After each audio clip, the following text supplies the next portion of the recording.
Hatsiri con Kamiko. Ok, iniciando.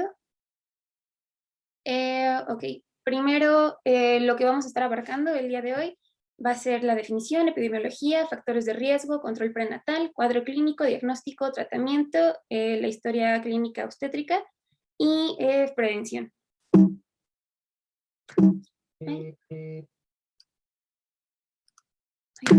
Perdón. Ok, iniciando con las definiciones, un embarazo de alto riesgo es aquel embarazo que pone en riesgo la salud de la vida de la madre o del feto, esto de acuerdo a la OMS o de acuerdo a la norma 007 de salud, es aquel en que se tiene la certeza o la probabilidad de estados patológicos o condiciones anormales concomitantes con la gestación y el parto, que pueden aumentar el peligro para la salud de la madre o del producto. O bien cuando la madre procede de un medio socioeconómico precario. También los factores de riesgo van a ser aquellas características médicas, obstétricas, sociodemográficas, que en el curso de la gestación pueden conllevar al aumento en la mortalidad. Ok, de epidemiología. Como antecedentes generales, en el año 2000, la OMS lanzó la iniciativa Reducir los riesgos del embarazo, esto con el objetivo de lograr una maternidad sin riesgo, ya que cada año quedan embarazadas cerca de 210 millones de mujeres y 30 millones de estas sufren complicaciones y medio millón mueren. De acuerdo, bueno, con respecto al recién nacido, 3 millones son mortinatos, 4 millones mueren en su primer año de vida y millones sufren de alguna discapacidad, siendo todas estas muertes y complicaciones tragedias evitables. Ya de acuerdo a datos estadísticos ya de México, en el 2016 hubo 36.3 muertes maternas por cada 100,000 nacidos vivos. De estas, el 29.7% de las muertes fueron por afecciones obstétricas, el 24.4% por trastornos hipertensivos, el 15.6% por hemorragias en el embarazo, parto y porperio, el 8.6% terminaron en aborto, el 10.5% fueron muertes en casa, el 9.4% carecía de seguro social, el 60% contaba con seguro y el 7.3% no contó con asistencia médica.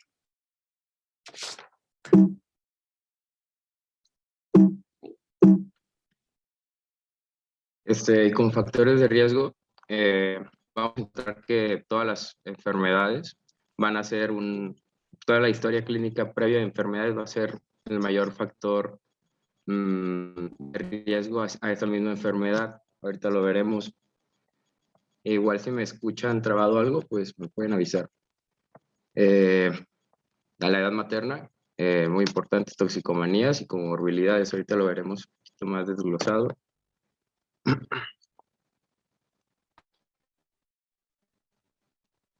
La siguiente, por favor. Gracias. También quise agregar, no, una antes, exacto.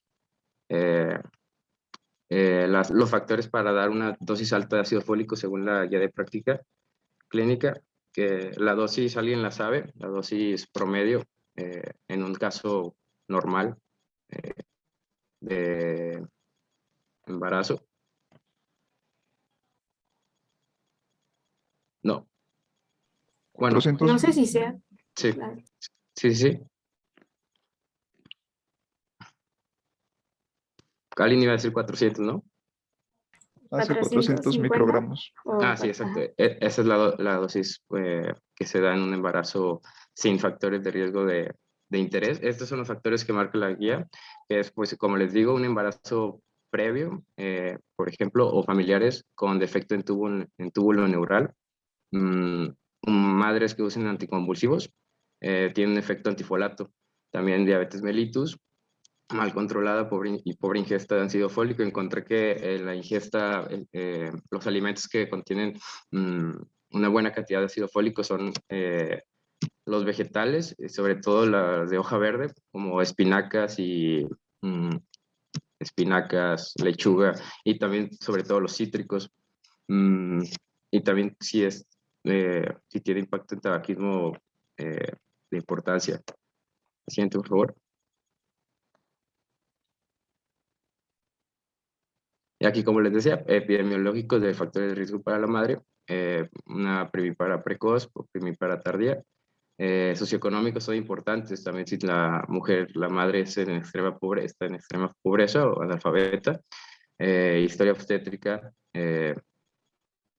como les digo, recurrente, alguna historia clínica, un antecedente, perdón, que nos hable sobre un posible riesgo, una vez más, de este mismo padecimiento. Nutricionales, como les digo, sobre todo el ácido fólico, el desarrollo del túbulo neural, historia ginecológica.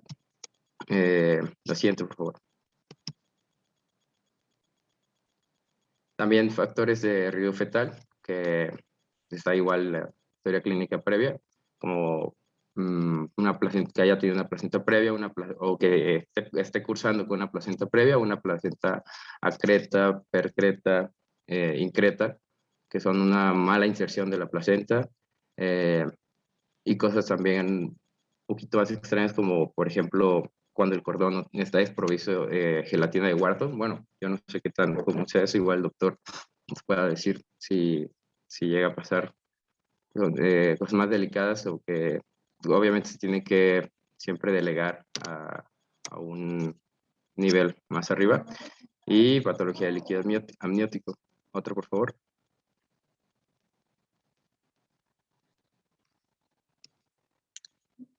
Marcadores fetales son importantes para poder evaluar riesgos en el desarrollo fetal, patologías de crecimiento y también síndrome de malformación. Otra, por favor.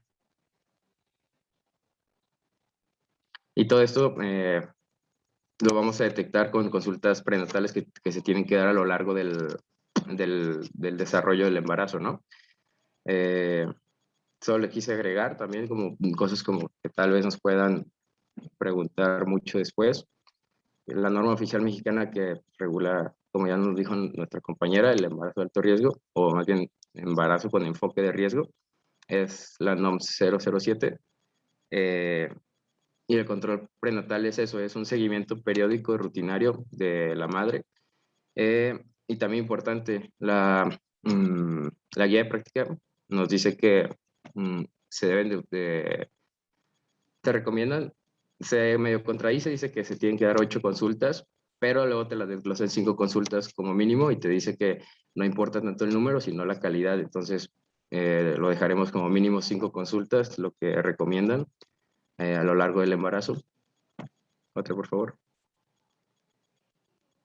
Y se los quise como más o menos así desglosar por consulta, aunque al final está la tablita con ya todo pues resumido, pero en todas las consultas importantes siempre se va a medir el IMC de la madre, el crecimiento, el peso, IMC, se tomarán muestras de leucemia y, bueno, biometría hemática se tiene que hacer.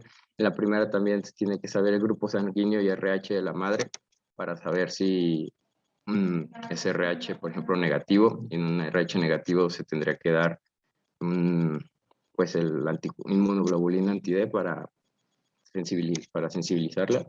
Y se tiene que dar en las primeras 12 semanas, se recomienda antes de las 8 semanas, pero dice que se tiene que dar máximo hasta las 12 semanas, es la idea. Y como les digo, medición de hemoglobina, evitar conocer si la madre tiene algún problema anémico. Le digo glucemia. También importante, se tiene que detectar sífilis con BDLR y VIH. También ultrasonido para determinar edad gestacional. Y ácido fólico, como les dijo un compañero, que no vi su nombre, que sí son 400 microgramos y en mujeres con algún riesgo, pero si es un riesgo de importancia se van a dar 5 miligramos. La siguiente, por favor. Y a la segunda consulta se tiene que hacer entre las 16 y 24 semanas. Se va a medir la hemoglobina otra vez. La primera medición, que es hasta las 12 semanas, nos va a arrojar datos de, como mínimo nos tiene que arrojar un dato de 11 gramos por decilitro, es lo normal. En esta segunda consulta nos puede arrojar datos si será un dato, o estará dentro de lo normal, si nos arroja 10.5 gramos por decilitro de la hemoglobina.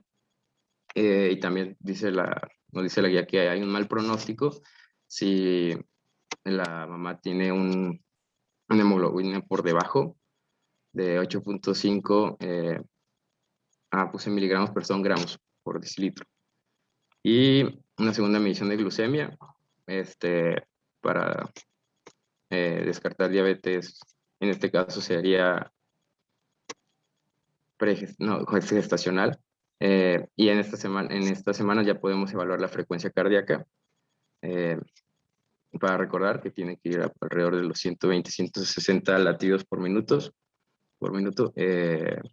medir presión de altura uterina y también detectar proteinuria. ¿Para qué creen que empezamos a evaluar la proteinuria? ¿A qué se les ocurre que puede ser como el principal problema si una mamá empieza a tener proteinuria?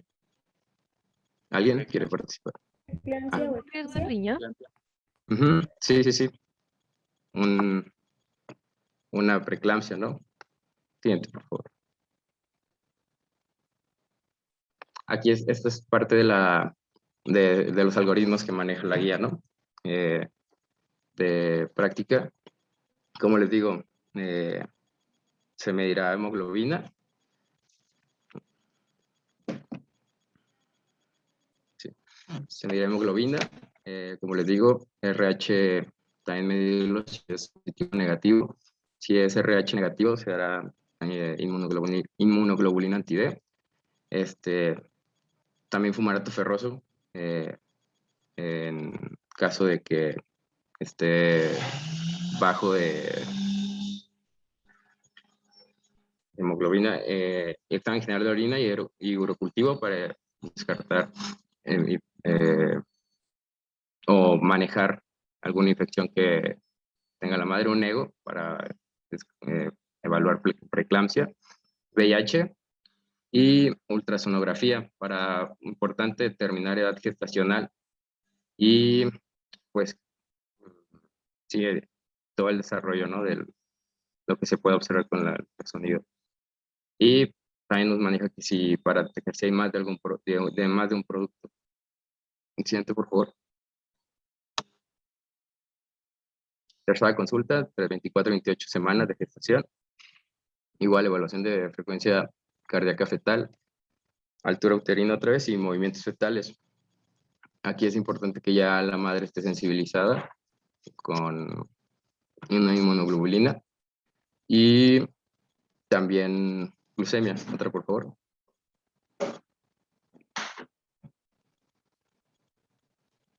Igual cuarta consulta, entre las 28 y 34 semanas, evaluar frecuencia cardíaca fetal. Igual les digo, el IMC es en todas las consultas. Movimientos fetales y salud fetal con ultrasonógrafo. Otra, por favor. Quinta consulta, en la 34 y 41 semana de gestación. Frecuencia cardíaca, presentación, ya evaluar presentación fetal, ya podemos utilizar las maniobras de Leopold y también salud fetal. Siguiente. Aquí es ya todo lo que les dije, más completo. Incluso nos viene por semanas, como pueden observar, y las pruebas de laboratorio que serán de interés en cada semana y la educación y la consejería, ¿no? De cada semana. Sí, ¿alguna duda sobre las consultas o algo que vean aquí? ¿Tienen dudas, chavos? No. A la siguiente. Gracias. Segurísimos. Por el momento no. Bueno, yo tengo una duda, doctor. No sé si... bueno, yo había leído que para lo que es el ácido fólico son 400 miligramos antes del embarazo. y 800 durante el mismo. Entonces, no sé qué tan cierto sea o me deba guiar por lo que diga lo que es la guía de práctica clínica. Perdón, permíteme tantito.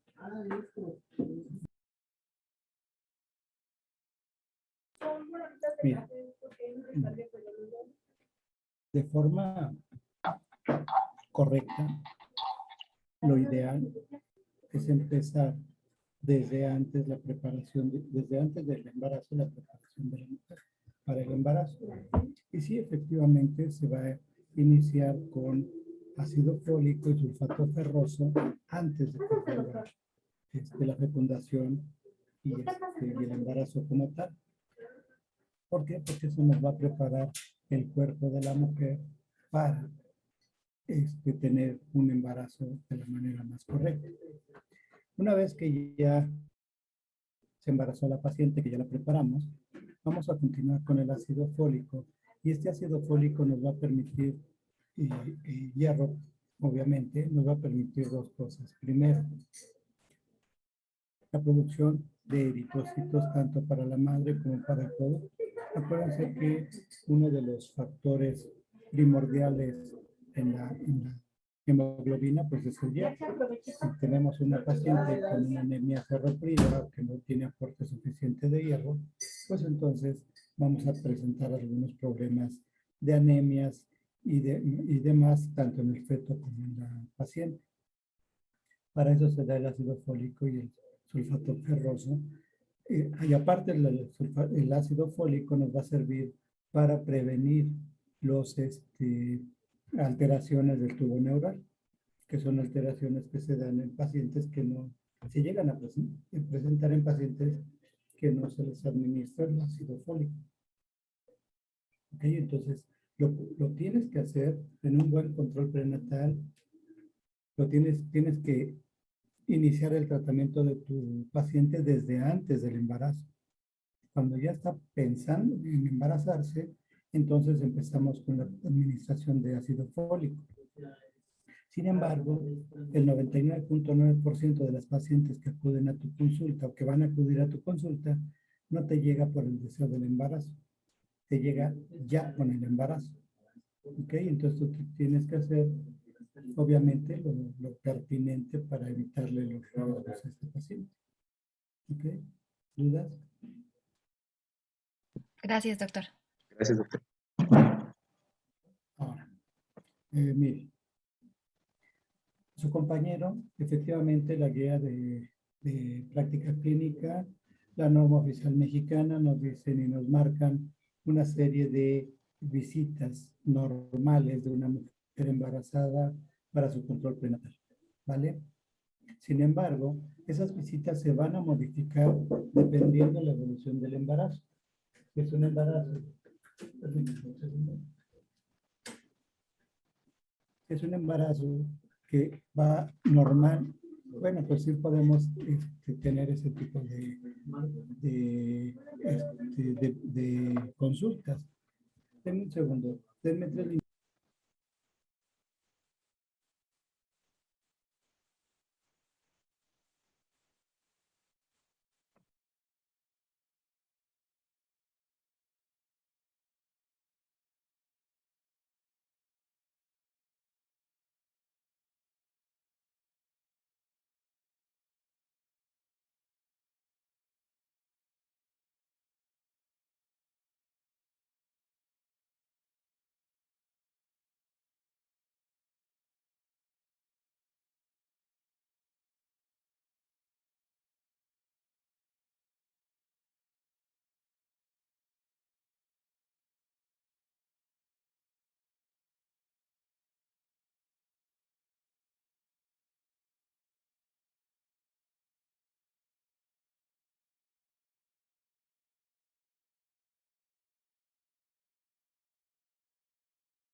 Perdón, chavos, estoy nuevamente con ustedes.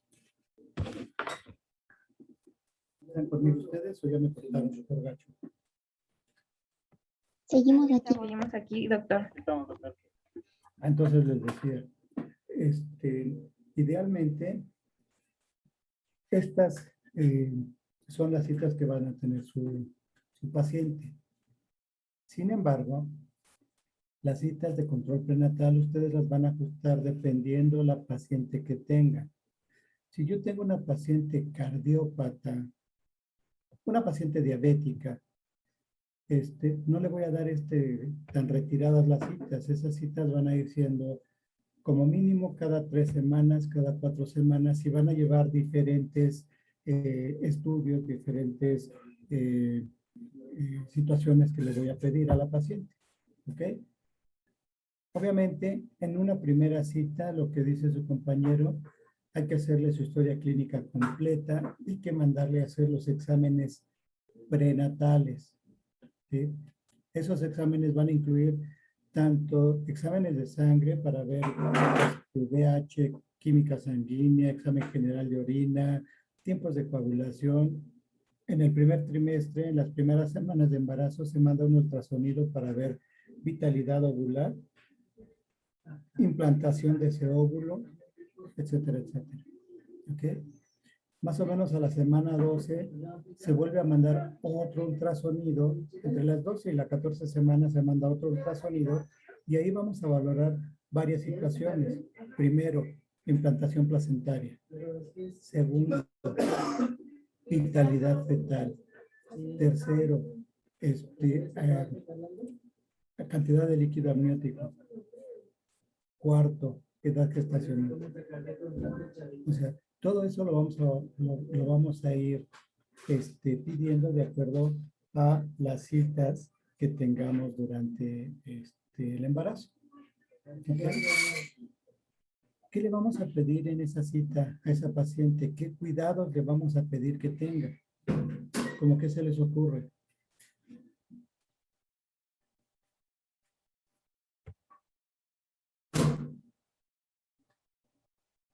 Marisol Garibay, ¿qué le dirías tú a tu paciente que llega con 9 semanas de embarazo? ¿Qué cuidados debe de tener? Pues según yo, bueno, relacionado con lo que ya habían participado, según yo, a las 9 semanas de embarazo, todavía tiene que estar tomando ácido fólico. Yo había encontrado que el ácido fólico se tiene que tomar 3 meses antes y 3 meses después. También había, en relación con lo del sulfato ferroso, que dependiendo del embarazo tendríamos que consumir ya sea 60 miligramos de hierro o en un caso de un embarazo de alto riesgo 120, ver su índice de masa corporal, porque también tendríamos que checar, por ejemplo, por mes cuánto debería de subir, si es una persona con un índice de masa corporal normal o si nuestra paciente tiene un índice de masa pues elevado. Ver cómo pues va su embarazo, ¿no? En relación a si la implantación está bien, si muestra sangrados, cómo se siente ella. Ok, entonces Marisol, te llega tu paciente con 9 semanas de embarazo. Ya le mandaste los estudios, los exámenes, tiene una hemoglobina adecuada, tiempo de coagulación normal, no es diabética, no es hipertensa, ¿sí? Nada de eso, es una paciente ORH positivo. ¿Qué le pides? ¿Qué cuidados le pides? Pues, por lo que menciona, sería una paciente pues aparentemente sana, o sea, solo serían como cuidados en su alimentación, cuidados en movimientos bruscos, en cargar cosas pesadas, en ese tipo de cosas, ¿no? ¿Por qué, Marisol? ¿Qué te condiciona esos movimientos bruscos, cargar cosas pesadas, relaciones sexuales, etcétera, etcétera? Bueno, los movimientos bruscos o las cosas pesadas podrían hacer mucho esfuerzo y finalmente tengo entendido, pero bueno, a las 9 semanas no sé si tendría que ver con relación a a la placenta. También tendríamos que checar por otra parte, cómo está su presión arterial, porque igual una mala implantación me acuerdo, no estoy segura si era el sincitio trofoblasto, nos podría dar un inicio de preeclampsia, pero ese no sé si se pueda ver. Espérame, Marisol. Ah. Te voy a varias cosas, corregir varias cosas. Preeclampsia a las 9 semanas no existe. Se acabó. ¿Vale? Tenemos que ver implantación de placenta a las 9 semanas. Ok, va iniciando. ¿Vale? Pero Rafael nos va a decir, Rafael Garfias nos va a decir qué es lo que tengo, qué indicaciones le voy a dar a esa paciente con 9 semanas para su siguiente cita. ¿Por qué la tengo que cuidar? ¿O de qué la tengo que cuidar? ¿Vale?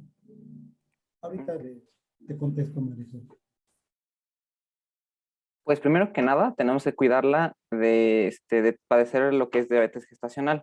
Tenemos que indicarle que debe de alimentarse correctamente, que debe de evitar comidas dulces, que debe evitar exceso de carbohidratos, debe de evitar grasas. Ok, estoy de acuerdo. Es tu primera consulta, Rafael. Sí. Es la primera consulta. Y ya sabes que ya tiene su prueba positiva de embarazo y trae un ultrasonido que dice 9 semanas. Es una paciente completamente normalita. ¿Vale? Uh-huh. ¿Qué indicaciones de urgencia le vas a dar tú a esa paciente? ¿Qué tiene que cuidar esa paciente a las 9 semanas? Pues primero que nada, si es primera consulta y llega ya con un embarazo de 9 semanas de gestación, decirle que debe tomar ácido fólico. Porque si llegó con un embarazo ya de 9 semanas, significa que no tuvo una planificación y pues no tomó ni 3 meses antes ni pues, nada antes de esa consulta. Entonces, decirle primero que debe tomar ácido fólico. Okay. Resulta que es una paciente estudiante de medicina en su fiesta de graduación donde se embarazó. Suele suceder, ¿eh? Uh-huh. Ok, ya le dijiste, va a tomar ácido fólico, le diste su receta. Y luego, ¿qué indicaciones de urgencia le vas a dar? Le vas a decir, señora, estoy viendo aquí nombres. Señora Monse, tiene 9 semanas de embarazo, todo va normalito. Usted debe de tener cuidado en caso de que presente esto, me tiene que buscar de urgencia. ¿Cuáles son esas indicaciones de urgencia que tú le vas a dar? En caso de que presente dolor pélvico. Dolor pélvico, ok. ¿Qué otra? Sangrado. Sangrado. ¿Por qué, espontáneo. Rafael? Porque eso puede indicar un aborto. Exactamente. Entonces, a las 9 semanas de embarazo, yo le voy a pedir a ese paciente que tenga cuidado con datos clínicos, síntomas o signos de aborto. O sea, de una amenaza de aborto, o de un aborto en evolución, o de un aborto incompleto, cualquier cosa relacionada con el aborto. ¿Ok? A partir de ese momento empieza a correr mi control prenatal.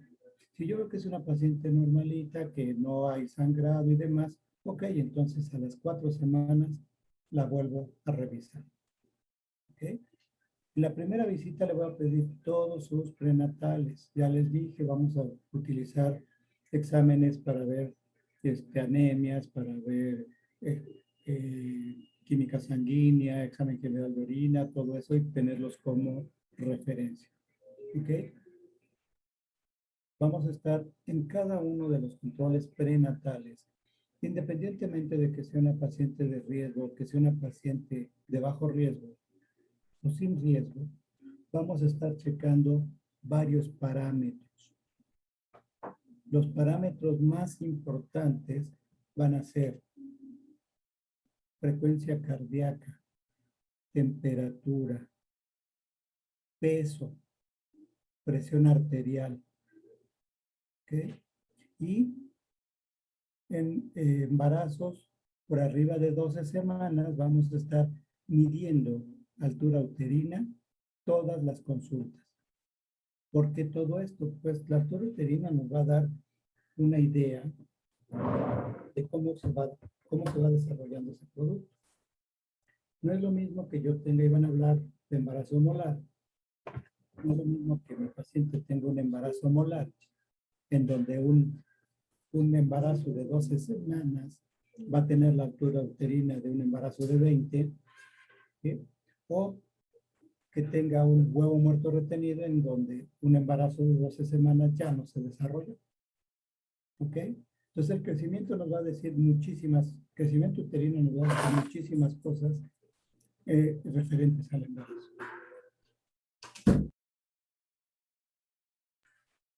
Obviamente la presión, la frecuencia cardíaca y demás nos va a dar parámetros para saber cómo va nuestra paciente. El índice de masa corporal es otra situación. ¿Cuánto debe de subir una paciente durante el primer trimestre de embarazo, Alejandra Guadarrama? Durante el primer mes. Durante el primer trimestre.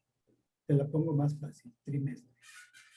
O bueno, ¿cuánto debe de subir por mes durante el primer trimestre? Pues debería de subir como 1 kilo, no debe de subir mucho. Pues 1 kilo cuando... A ver, echemos para atrás la ardilla tantito, Alejandra. ¿En qué semanas termina la embriogénesis? En el embarazo. ¿A las cuántas semanas? Hasta las 9, ¿no? A las 9. La 9ª semana, el producto va a tener aproximadamente, va a medir como 5 milímetros, todavía no hay placenta. Bueno, se está desarrollando la placenta. El líquido amniótico va a tener como, ¿cuánto te gusta? Como 2 milímetros, 2 mililitros. ¿Cuánto crees que pudo haber subido de peso ese paciente? Y ahora te la cambio. Si estás en la semana 38, en donde el producto ya pesa casi 3 kilos, tienes 1 litro de líquido, tienes 1 kilo de placenta. ¿Cómo ves? ¿Cuánto aumenta en esas semanas? Pues como entre 2,700 y 3 kilos. ¿Segura, Alejandra? ¿Cómo? Segurísima que aumenta como 3 kilos en un mes, No, en los últimos meses. no, en los últimos meses. Ok. Carlos, Tiene que ser, ¿no? Carlos Aceves te va a ayudar. Yo también tenía entendido que era como de 3.500 o 2.800 gramos por ahí en el primer ¿Cuánto tiempo? trimestre. Primer trimestre. ¿Y por mes?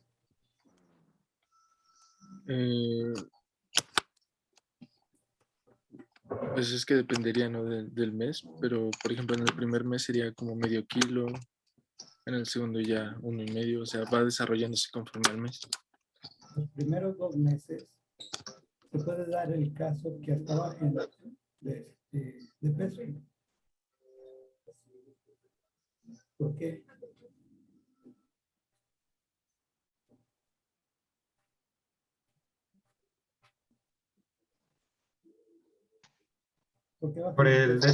Puede ser por el déficit calórico que genera el mero hecho del desarrollo del embarazo. Puede ser. ¿Qué otra cosa?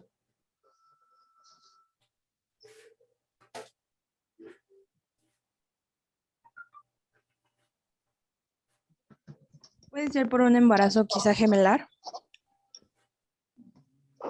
Ok, ¿qué produce la placenta? ¿Qué hormonas produce la placenta durante el embarazo? Gracias. Una gonadotropina coriónica. Gonadotropina coriónica, perfecto. ¿Qué más? Algo que... Progesterona. Progesterona, perfecto. ¿Y qué efectos tiene la progesterona y la gonadotropina coriónica a nivel estómago e intestino? ¿Produce las náuseas y vómito? Produce las náuseas y vómito. ¿Y cómo se llama eso? Háblenme como médicos. ¿Peremesis? Hiperemesis gravídica.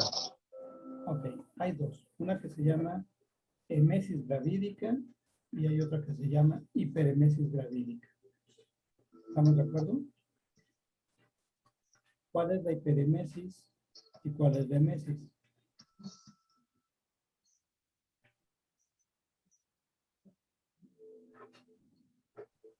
Según yo, la emesis gravídica, pues es cuando hay náuseas, vómitos esporádicos que no van a alterar el estado general de la paciente y van a impedir su correcta alimentación. Pero la hiperemesis gravídica va a ser náuseas y vómitos persistentes, pero estas sí van a causar alteraciones nutricionales y metabólicas que pueden dar incluso lesiones orgánicas en el embarazo. Entonces, la hiperemesis gravídica es cuando ya involucran alteraciones hidroelectrolíticas. ¿Vale? La emesis es cuando son los vómitos y las náuseas simples, por llamarlos de alguna manera. Okay, entonces es otra de las otra causa que puedes hacer que tu paciente tenga pérdida de peso. ¿Ok? ¿Por qué? Porque no hay... Denme un segundo. Aquí tengo un mosquito que me está hablando al oído. Perdón. Usted siga. Yo no sé. Creo que ya lo escucharon, ¿verdad? Sí.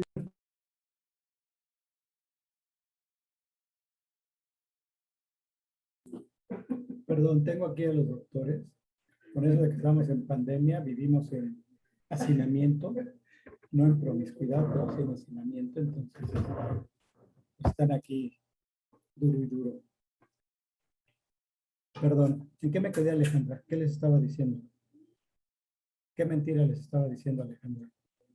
Guadarrama.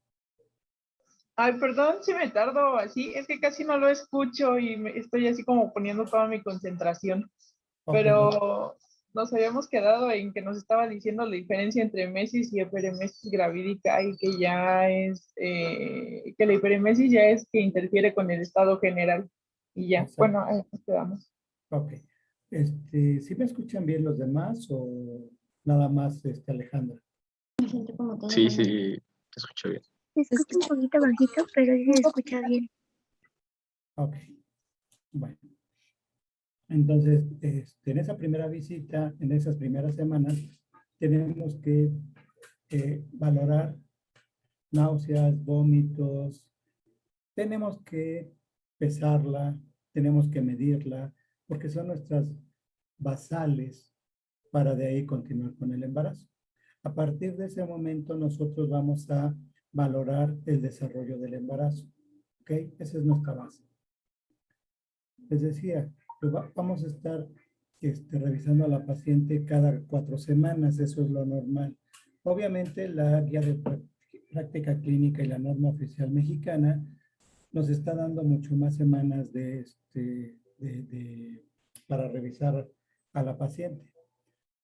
Un embarazo normal, por lo menos son de 9 a 11 consultas. ¿Por qué? Porque en el último trimestre, dependiendo cómo vaya la evolución de ese embarazo, podemos adelantar las citas y las podemos dar hasta de 2 a 3 semanas de diferencia en cada cita. Y cuando se acerca el parto, pues más todavía. Y sobre todo si se trata de un embarazo de alto riesgo, como puede ser una paciente diabética, una paciente hipertensa, una paciente que tiene insuficiencia renal, insuficiencia cardíaca. ¿Okay? También los exámenes van a cambiar dependiendo del trimestre en el que se encuentre. Les decía, primeras semanas de embarazo, vamos a solicitar un ultrasonido para saber vitalidad y todo esto. Después de eso, entre la semana 20 a 22, volvemos a solicitar otro ultrasonido y en este vamos a pedir varias situaciones. Primero, pedimos implantación de placenta. Ahí sí ya tenemos placenta, pues vamos a ver la implantación. ¿Por qué es importante saber en dónde está la placenta? Dulce. Porque podemos tener el caso de que sea una placenta creta o bueno, no normoincreta. Normoincreta. ¿Existe una paciente normoincreta?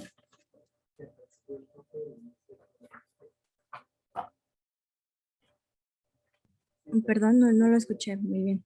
¿Existe una placenta normoincreta? ¿O escuché mal? Sí, no, es normoincerta, perdón. Normoincerta, eso sí es. Ok, vamos a ver entonces implantación de placenta para ver en qué lugar se está implantando. Normalmente, ¿en dónde se implanta la placenta?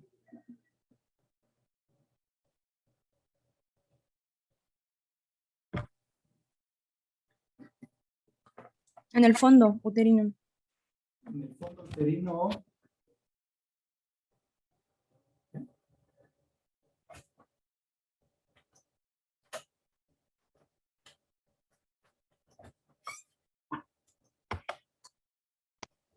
Segmento superior. Perdón, César, no te escuché. Ah, que también le podemos decir que se implanta en la cara posterior, en el segmento superior. Ok, de acuerdo completamente. Esa es la forma normal. Ahora, bueno, tenemos una clase de placenta previa, ¿verdad? Ahí sus compañeros nos van a decir en dónde se implantan esas placentas. Okay, entonces ya tengo la implantación de placenta. ¿Qué más voy a pedir? Líquido amniótico. ¿Cuál es la cantidad normal de líquido amniótico en una paciente con un embarazo de término?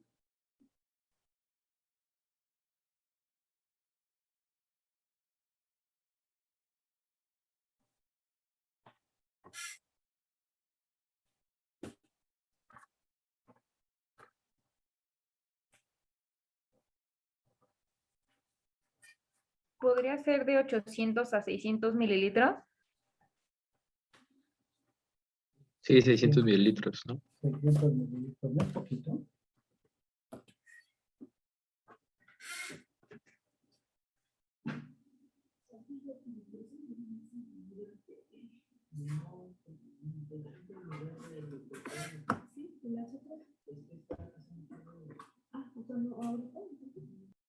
Sí, son 800 mililitros, ¿no? De 800 a 1000, más o menos. ¿Ok? Entonces tengo que valorar líquido amniótico. ¿Qué más voy a valorar?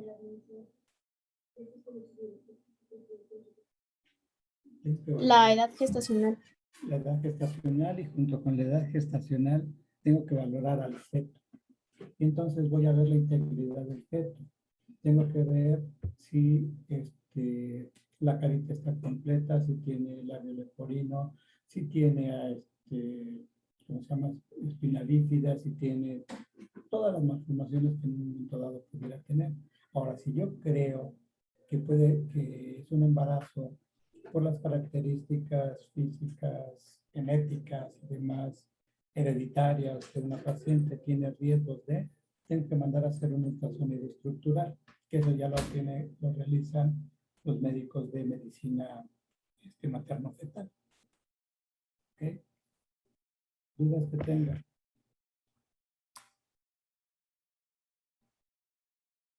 Bueno, ok. Y al final del embarazo nuevamente tengo que mandar a hacer todos mis exámenes para ver qué otros riesgos tiene. Ya me dijeron, preeclampsia, anemia, riesgos de sangrado, productos macrosómicos, etcétera, etcétera.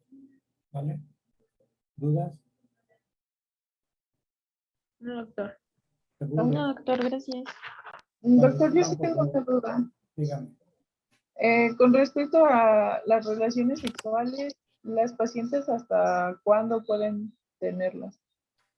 ¿Hasta cuándo pueden tener relaciones sexuales? ¿Estás embarazada, Alejandra? No, pero pues en algún futuro cercano. ¿La prima de una amiga? ¿Cómo? ¿La prima de una amiga? No.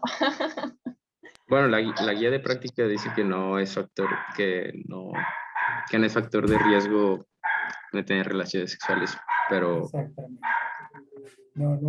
O sea, sí hay un factor de riesgo, pero es mínimo.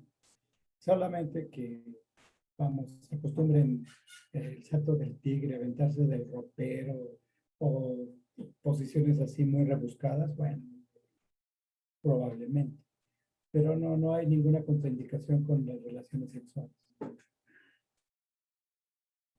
Ok, gracias, profe. Alejandra, Doctor. Permítame, déjeme aclararle algo a Alejandra y aclararle algo a todos ustedes. Me llamo Sergio, me apellido Padilla, soy médico, no soy profe. Me puedes llamar doctor, me puedes llamar Sergio, me puedes llamar Padilla, pero no soy profe. ¿Vale? Ok, una disculpa, doctor. Vale. ¿Alguien más? Ahí yo, doctor. Tengo una duda. Es que ayer que estuve leyendo mi tema de exposición, vi que también, o sea, bueno, no sé qué tan importante es estar checando las infecciones urinarias, porque también había visto que se puede provocar, o bueno, que era una de las principales causas, si de por así se puede decir, de los partos pretérmino. La infección de vías urinarias, Lilian, es una de las mayores condicionantes para abortos, para partos prematuros, para ruptura de membranas. Sí, en efecto. Por eso es que necesitas hacer todos tus exámenes generales. Una vez que tú tienes a tu paciente embarazada que te llega, en ese momento la tupes con los exámenes generales. Si en ese examen detectaste que tiene una infección de vías urinarias, le das tratamiento. ¿Sí? Ok, ya a las 8 semanas de embarazo no tenía infección de vías urinarias, pero la vuelvo a ver a la semana 15 con otro examen general de orina y me tiene infección de vías urinarias, en ese momento tengo que dar tratamiento. ¿Por qué? Porque hay bacterias que van a producir toxinas que me van a condicionar incremento de contracciones y por ende pueden tener un aborto o un parto prematuro. O me van a condicionar alteraciones a nivel de las membranas y puede haber una ruptura prematura de membrana. ¿Sí, Lilian? Sí, gracias. ¿Alguien más? Ok, sigan entonces. Yo sí tengo una duda, doctor. Dígame, Jenny. Bueno, en un artículo igual que leí decía que, bueno, también es recomendable que las embarazadas sean, sean inmunizadas por diferentes, de diferentes, ¿no? Entonces, pero decía que debía evitarse el embarazo como un mes después de haber recibido pues estas inmunizaciones, pero no sé, como por ejemplo de la rubiola o varicela o hepatitis B. Sí. Sí, Entonces, acuérdate que varias de esas infecciones son teratogénicas para el producto. Entonces, si tú te aplicas la vacuna y te embarazas inmediatamente, puede haber alteraciones en el desarrollo del producto. Pero, por ejemplo, te la voy a cambiar. Yo tengo que aplicarle dos dosis de toxoide tetánico a mi paciente durante el embarazo. Entonces, va a depender mucho de la vacuna y del estadio del embarazo en el que se presente.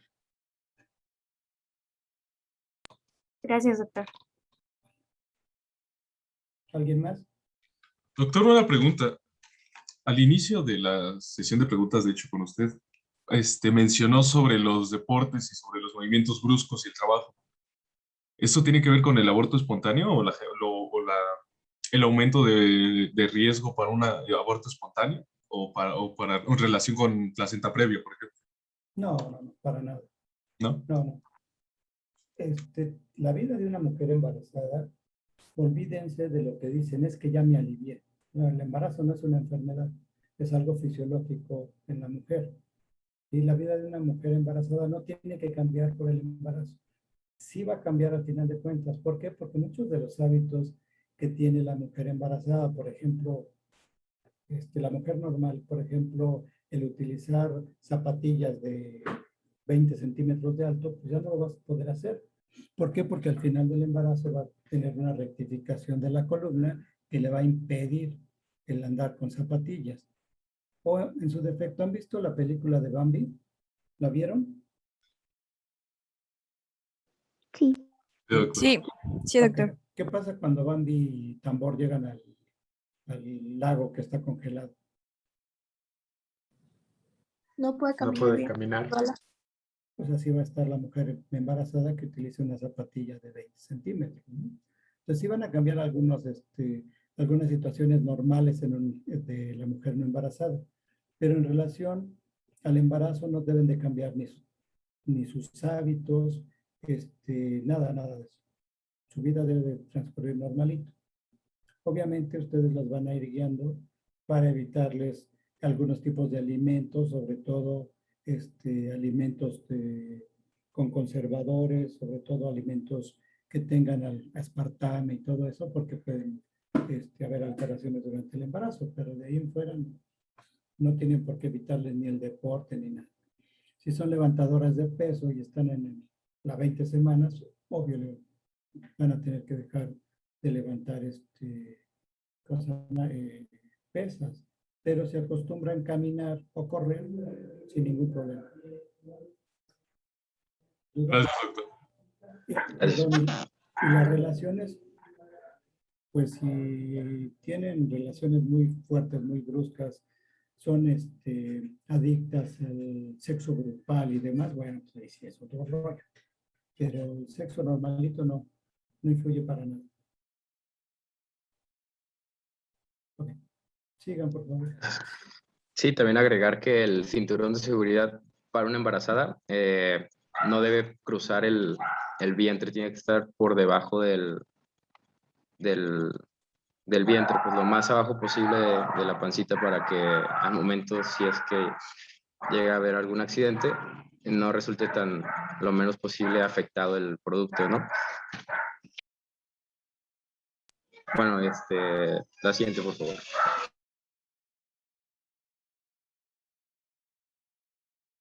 La siguiente, por favor.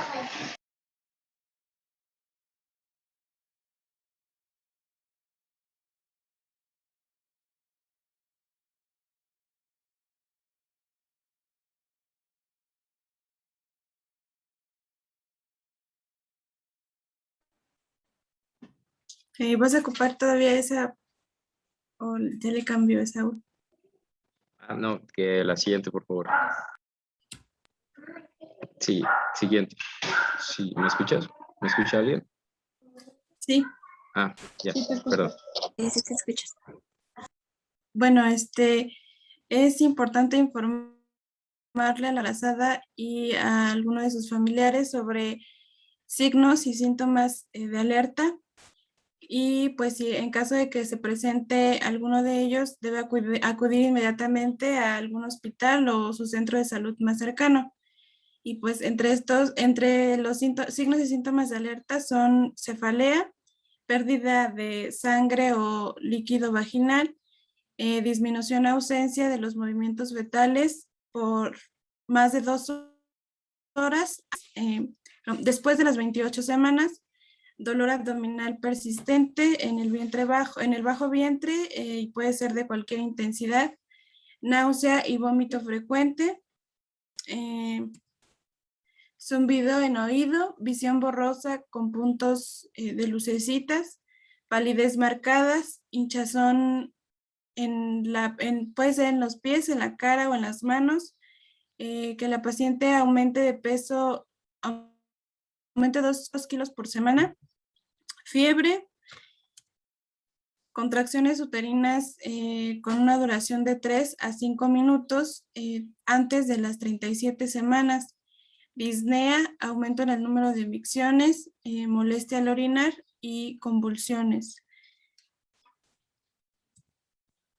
Bueno, para el diagnóstico, el ultrasonido, pues como se mencionó antes, va a ser una herramienta importante para un predictor más preciso que la fecha última de menstruación para determinar la edad gestacional, además de que pues es una herramienta importante para la detección de los casos de mayor riesgo de problemas maternos o fetales.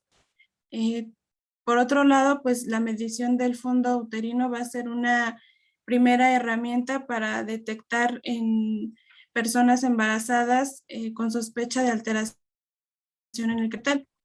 Y pues es recomendable el inicio de pruebas de bienestar fetal durante, bueno, a partir de las 32 a las 34 semanas, pero se puede considerar realizarlas en edades gestacionales menores cuando existen condiciones de muy alto riesgo para la madre o para el feto. Y pues finalmente, como tratamiento farmacológico, como también se había mencionado antes, informar sobre la suplementación con ácido fólico para la paciente embarazada, como también ya se mencionó antes de la gestación, y hasta las 12 semanas. La dosis recomendada van a ser 400 microgramos al día. Se deben aplicar inmunizaciones, principalmente toxoide tetánica, y bueno, es importante informar que la ingesta de vitamina A puede ser teratogénico, es decir, puede causar algún defecto congénito y por lo tanto pues debe ser evitada. Y bueno, nada más como pues tratamiento no farmacológico, los ejercicios del piso pélvico para fortalecer los músculos, y esto pues va a reducir la probabilidad de que la paciente padezca de incontinencia urinaria después del nacimiento. Bueno, compañeros, ya casi acabamos. Ya nada más falta historia clínica y prevención. Entonces, de la historia clínica obstétrica, es importante que la realicemos a la mujer gestante la historia completa, ya que, bueno, va a ser clave para considerar si la gestación es de alto riesgo o va bien. El objetivo va a ser, en una paciente asintomática, identificar los factores de riesgo. Y en una paciente sintomática, vamos a fijarnos un poco más en el padecimiento actual. Siguiente, por favor.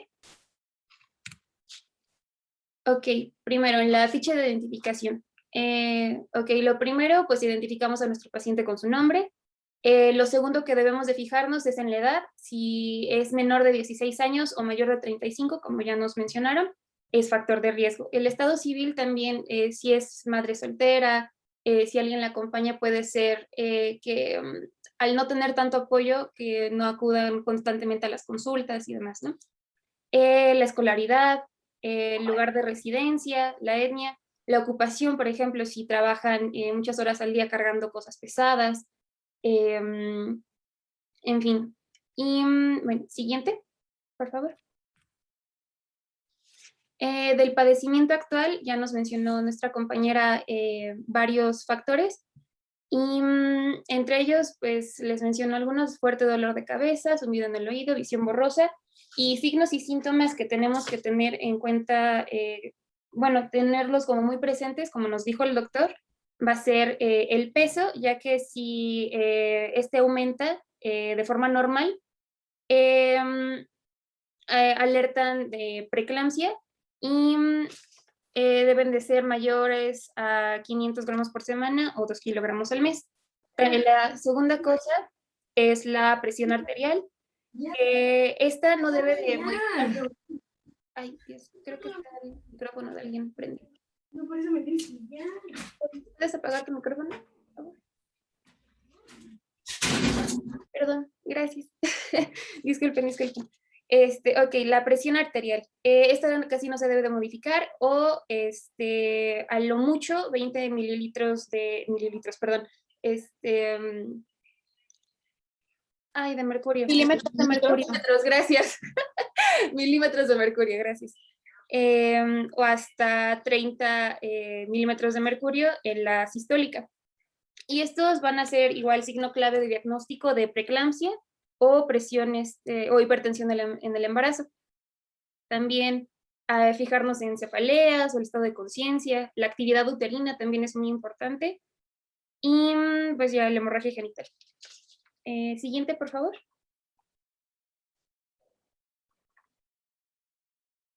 Ok, de los antecedentes heredofamiliares, identificar si cuenta algunos, pues, sus abuelos o padres, hermanos, y también del cónyuge para saber si afectan o no al feto. Padecimientos genéticos, congénitos, endocrinos, neoplásicos, crónico-degenerativos e infectocontagiosos. Siguiente, por favor. Ok. De la historia de los antecedentes personales no patológicos, es muy importante su alimentación, que sea adecuada, la higiene personal de la madre para evitar infecciones, que el esquema de inmunizaciones esté completo y su grupo sanguíneo, para que sea compatible con el del bebé. Y si no, ya darle el tratamiento correspondiente. De los antecedentes personales patológicos, es importante que chequemos si la madre ya tiene diabetes mellitus insulino dependiente, nefropatías, cardiopatía, o si consume también algún tipo de droga, como incluidos el alcohol o el tabaco, o cualquier otra enfermedad o manifestación severa. Siguiente, por favor. De los antecedentes ginecobstétricos, se debe preguntar menarca, ritmo y fecha de última menstruación. La fecha de última menstruación se pregunta en absolutamente todas las mujeres que están en edad fértil, en cualquier situación.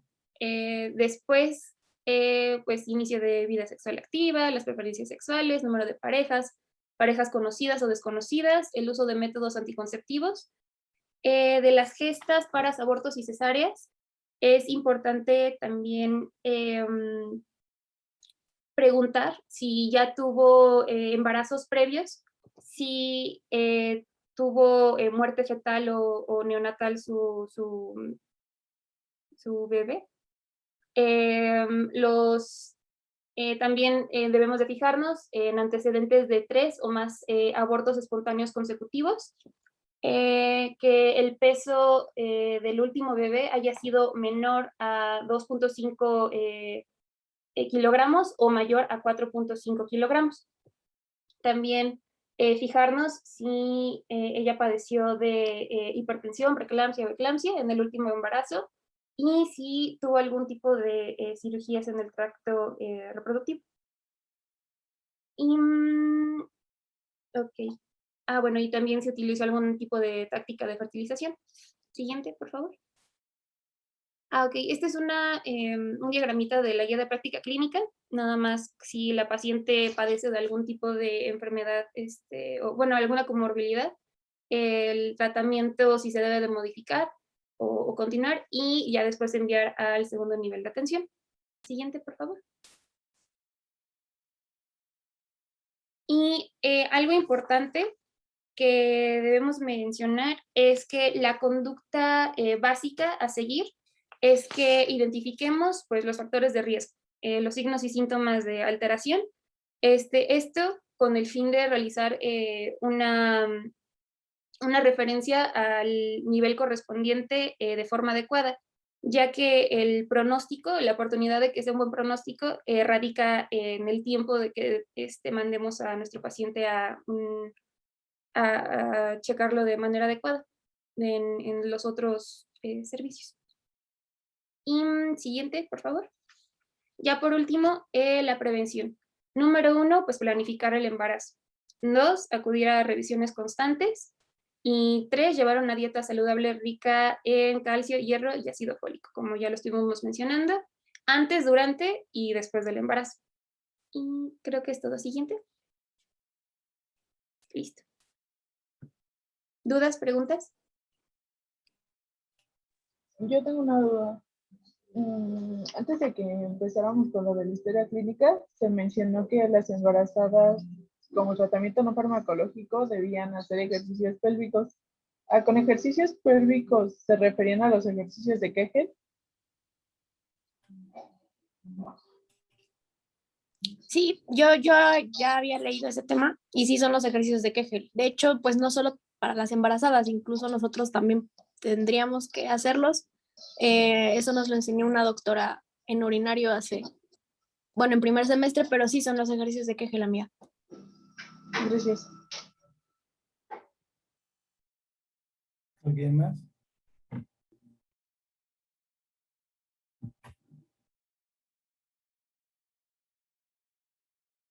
¿Nadie? Bueno, ok. Nos vemos entonces en un rato para ponernos ya al corriente, ¿vale? Sí, doctor. Muchas gracias. Dale, no, Gracias. Nos vemos. Bye. Gracias, doctor. Gracias, doctora. Hasta luego. Gracias, buen día. Doctor, Dígame. a los que tenemos relación con usted, ¿sí lo vamos a ver a la 1:30 o a qué horario? A la 1 vamos a ver lo de el siguiente tema, ¿no? Como usted nos diga. Sí, nos habíamos quedado. Y los de la rotación, entonces... Ah, eso me cae mal, que ya no... No, profe, no. No, nos vemos a las 11, a las 12 nos vemos, ¿vale? Ok. Vale. Bueno. Gracias. Doctor, Dígame. yo le mandé mi presentación de embarazo ectópico y placenta previa, pero no me la... No la vi. Si soy honesto, no la vi. Revisé la de desprendimiento de placenta y revisé como 2 o 3. La tuya no la revisé. Ahorita la reviso. Ok. Vale, está bien. Muchas gracias, doctor. Que tenga buen día. Perdón, ¿me la mandaste al correo? No, se la mandé por WhatsApp. ¿Me la puedes reenviar? Porque de repente borro conversaciones y no vaya a ser. Sí, doctor. Ahorita se la reenvío. Gracias. No, ¿de qué a usted?